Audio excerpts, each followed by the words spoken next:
हवाई हमले वाले सायरन लगवाएं। पाकिस्तान से तनाव के बीच केंद्र ने राज्यों को दिए क्या निर्देश? पहलगाम अटैक के बाद लगातार ये चर्चा चल रही कि भारत जल्द ही पड़ोसी मुल्क पाकिस्तान पर बड़ा एक्शन ले सकता है। इन चर्चा के बीच केंद्रीय गृह मंत्रालय ने सिविल डिफेंस को लेकर मॉक ड्रिल का ऐलान किया है। कई राज्यों को ये निर्देश दिए गए हैं। जानिए सरकार का प्लान क्या है। नई दिल्ली। पहलगाम आतंकी हमले के बाद केंद्र सरकार लगातार अलर्ट मोड पर है। नागरिकों की सुरक्षा को लेकर सरकार की ओर से लगातार जरूरी कदम उठाए जा रहे हैं। इसी कड़ी में केंद्रीय गृह मंत्रालय ने कई राज्यों को सिविल डिफेंस के लिए मॉक ड्रिल करने को कहा है। ये मॉक ड्रिल 7 मई को होगी।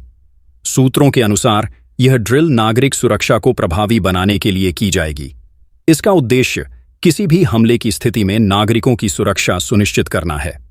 7 मई को देश भर में सिविल डिफेंस मॉक ड्रिल। गृह मंत्रालय के सूत्रों ने बताया कि सरकार ने 7 मई को सिविल डिफेंस के लिए मॉक ड्रिल का फैसला लिया है।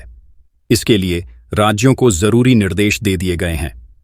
इस ड्रिल में कई जरूरी कदम उठाए जाएंगे। आइए जानते हैं मॉक ड्रिल के दौरान किन किन बातों पर फोकस किया जाएगा।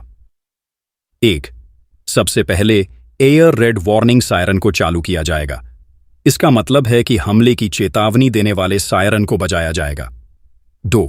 नागरिकों और छात्रों को सिविल डिफेंस के बारे में प्रशिक्षित किया जाएगा।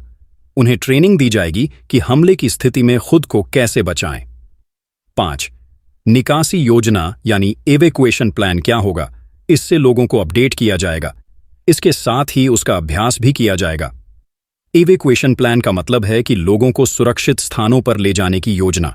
इसका मतलब है कि युद्ध की स्थिति में कैसे आम लोगों को सुरक्षित जगह ले जाएं, इसकी तैयारी की जाएगी। 3. क्रैश ब्लैकआउट के उपाय किए जाएंगे।